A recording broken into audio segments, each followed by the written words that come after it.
महाराष्ट्र की राजनीति में बवाल मचा हुआ है। छावा मूवी के आने के बाद से देश भर में वो इतिहास सामने आया है जिससे भारत के ज्यादातर लोग अनभिज्ञ थे। इस फिल्म के बाद महाराष्ट्र की सियासत में हंगामा शुरू हो गया है। अब महाराष्ट्र में औरंगजेब की कब्र हटाने की मांग उठ रही है। राज्य के मुख्यमंत्री ने साफ कहा कि औरंगजेब की कब्र को हटाया जाएगा। इस बयान के बाद से देश भर में सियासत का दौर शुरू हो गया।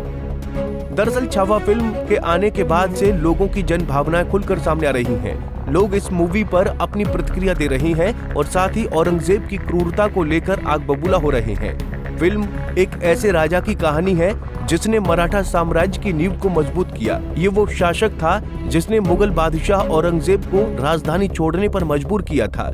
औरंगजेब दिल्ली छोड़कर महाराष्ट्र पहुंचा था, जो उस समय मराठा साम्राज्य का केंद्र था। लेकिन मराठों की वीरता और शौर्य के आगे औरंगजेब ने घुटने टेक दिए। औरंगजेब ने महाराष्ट्र में अपनी आखिरी सांस ली। औरंगजेब को महाराष्ट्र में दफनाया गया। ये क्षेत्र जो अब संभाजी नगर कहलाता है, पहले औरंगाबाद हुआ करता था। इस स्थान का नाम तो बदला गया, लेकिन क्रूर औरंगजेब की कब्र आज भी यही है। महाराष्ट्र में इस कब्र की देखभाल की जा रही है और अपनी राजनीति चमकाने के लिए कई नेता आज भी इस जगह पर जाते हैं। लेकिन अब शायद महाराष्ट्र सरकार इस कब्र को हटाने की तैयारी कर रही है। इस मुद्दे पर मुख्यमंत्री फडणवीस ने कहा कि औरंगजेब की कब्र कांग्रेस सरकार के समय संरक्षित की गई थी और भारतीय पुरातत्व सर्वेक्षण के अधीन है। इसे हटाने या इसमें कोई बदलाव करने के लिए कानून का पालन करना जरूरी होगा। उन्होंने कहा कि इस विषय पर जल्दबाजी में कोई फैसला नहीं किया जा सकता है। वहीं ये मुद्दा महाराष्ट्र में समाजवादी पार्टी के विधायक अब्बू आजमी के एक बयान के बाद शुरू हुआ है। आजमी ने अपने एक बयान में औरंगजेब को अच्छा शासक बताया था। उन्होंने कहा था कि औरंगजेब के समय भारत वर्मा से लेकर अफगानिस्तान तक फैला हुआ था। साथ ही उन्होंने कहा कि औरंगजेब और छत्रपति शिवाजी महाराज या छत्रपति संभाजी महाराज के बीच लड़ाई धर्म के लिए नहीं, बल्कि सत्ता और जमीन के लिए थी। उन्होंने ये भी कहा कि जाति या धर्म के आधार पर भेदभाव में विश्वास नहीं करते। बाद में दबाव बढ़ने पर उन्होंने अपना बयान वापस ले लिया। महाराष्ट्र में औरंगजेब के नाम पर राजनीति होती रही है।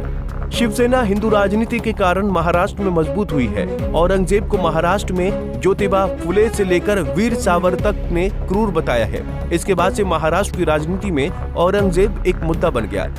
बाला साहेब ठाकरे ने इस मुद्दे को बनाया और आज भी महाराष्ट्र की राजनीति में औरंगजेब एक महत्वपूर्ण भूमिका में है।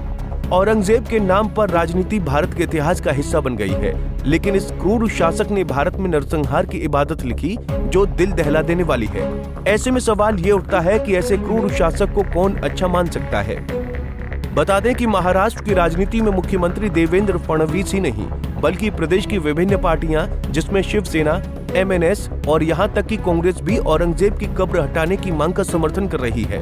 कांग्रेस नेता नाना पटोले ने खुलकर इस पर अपनी बात रखी है। कांग्रेस जो सावरकर का विरोध करती आई थी, अब महाराष्ट्र में एनडीए सरकार को मिले एक तरफा समर्थन के बाद राज्य की जनता की भावनाओं के हिसाब से बयान दे रही है।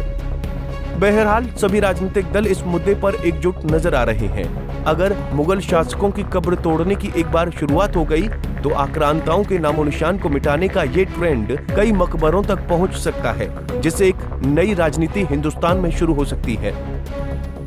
Bureau report, Punjab Kesari TV. हमसे जुड़े रहने के लिए हमारे YouTube चैनल को सब्सक्राइब करें और नई वीडियो की नोटिफिकेशन के लिए बेल आइकॉन को दबाएं।